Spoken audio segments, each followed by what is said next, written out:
So the first thing is, we've got to avoid two extremes. And one is the extreme of saying, this is so overwhelming, screw it, I'm not doing anything, they just have to learn how to use this stuff.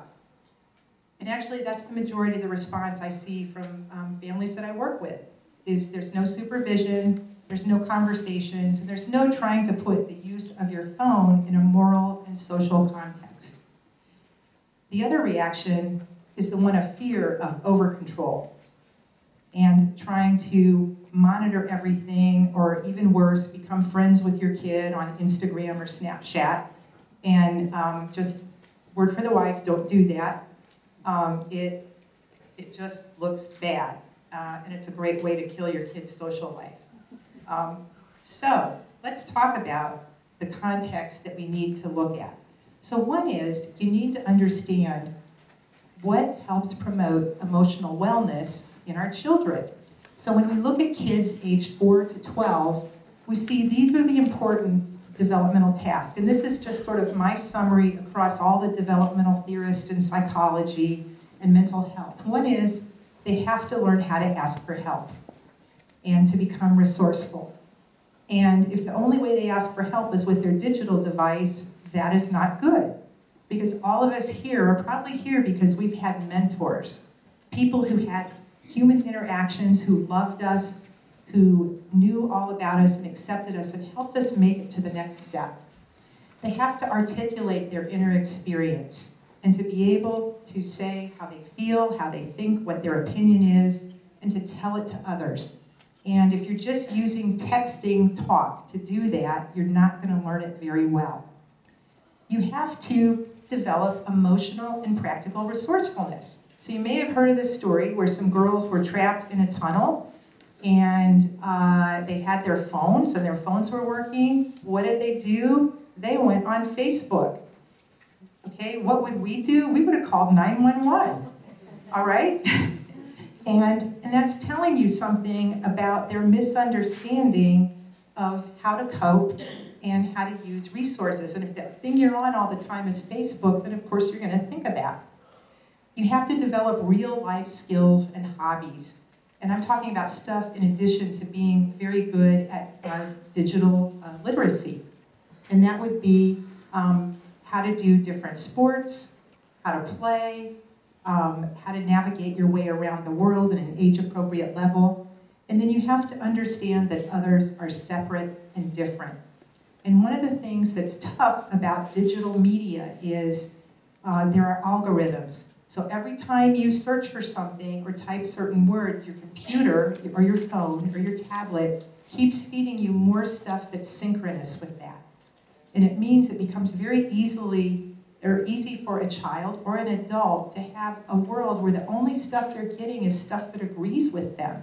And this interferes with the process of learning. Everyone else is different, and many points of view are all equally valid. Also, you have to learn to manage distress skillfully. And when we're looking at our young adult population, where we see an increase in depression, substance abuse, suicide risk, and anxiety, and also completed suicides, we see that two of the big areas are they lack patience and persistence under duress. So they're not learning, how do I slow down? How do I not do something immediately when I am feeling angry, sad, anxious, bored, whatever? And then also, you have to learn to express appreciation. And this is very important. We see that if you want to have mental wellness, gratitude is the foundational skill. There's over 15,000 studies on gratitude now, and it shows that if you can teach your kids gratitude, then you are giving them a leg up in mental wellness for the rest of their life. And by gratitude, I don't mean just saying a perfunctory thank you. You get your gift, thank you. It means understanding how this thing brings you joy and how it's not an entitlement, and that it's a gift that you might not have otherwise, and to appreciate it, and to be able to do that for little things. Whether it's, I got a ride from mom, or mom made cookies today, or dad, went, and took me for a drive with him when he was, going out to get groceries. Okay. When we look at kids who are older, they not only need those other skills, they need to develop mutuality in love and friendship. This is what allows people to have a successful marriage. And unfortunately, only 27% of the population actually has what other people or mental health professionals would consider a successful marriage, where both people feel that they help bring out the better person in each other, they have deep trust, deep friendship, and deep love, and others are glad to be around them because of that. We see that you have to easily express appreciation, and one of the areas where this is difficult is one thing that gets attention on media is negative stuff. And so if we look at the content of what most kids are posting, it's criticism or neutral. And that means we need to teach our kids, how can you do something different? How can you give someone a cheer, a shout out? How can you acknowledge your friends for being so wonderful? That's actually unusual. But when you think about it, that's an awesome vehicle to share joy and to build gratitude and community. And we need to teach our kids that. We know that in the latter teen years, kids need to be able to express appreciation to adults, like realizing, wow, mom and dad, you really have done a lot for me, thank you, as opposed to feeling entitled. And then you have to develop self-sacrificial love to be prepared to have children. It's the one role in your life where it's not about you as raising kids. And if you haven't learned these other skills, then it's impossible to give from that deep well. You have to delay instant gratification. And here's one of the dilemmas with the digital life, is if you have a phone on you all the time, you don't learn to handle boredom, you don't learn to be patient, you don't learn to wait and think and marinate in an idea or a contemplated action and decide whether or not it's really wise. You also need to develop big goals based on values, and you need to develop a self-worth as opposed to self-esteem. And what I mean by self-worth is knowing that you are valuable, you have a priceless, precious self, and that's regardless of your accomplishments or your limitations. Self-esteem is how you feel based on your accomplishments, and self-worth is much more important. And the area where this becomes critical is kids are very aware of what you post about them. And you may think you're doing something nice when you're saying, hey, I'm just so proud of my son, and he's so great, he did this, he got into this college. Well, the problem is you're sending out a loud message that says, son, this is the way you matter in life. And it's different if you do a post that's saying, I'm just loving my kids today because they have such a great sense of humor, and they're great people. That post has positive impact. And then they have to develop the practical skills of adulthood, how to repair things, how to take care of things. So what should you do?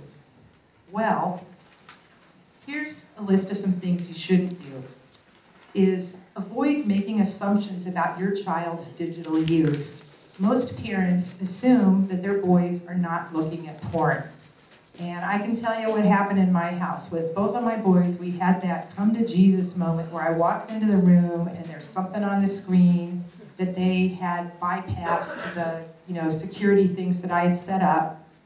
And I'm going to tell you how I handled each situation. One is I figured out what's going to work with each kid to make them think. Because they've known all my life, I don't agree with the idea of porn in terms of kids looking at it. And I don't think it's a healthy way to approach sexuality or relationships. So with one son that I knew was very empathic and very sensitive and really cares about people, I said, honey, you're looking at that picture and you're having that weird laugh. Did you ever think about the fact that your mother has breasts and a vagina? And he had the look of horror, kind of that moment like, oh crap, my mom's a woman. And I said, so how do you think I feel if you were looking at me that way? Or that woman's probably someone's mother. And he was absolutely horrified. And I said, well, honey, all those people there, they're someone's mother, or they're going to be someone's mother. Do you think it's helpful if you look at them that way and jerk off? And that worked. That really, really helped, because my husband and I then kind of would, check his account to see where he was going, and we didn't find any suspicious history.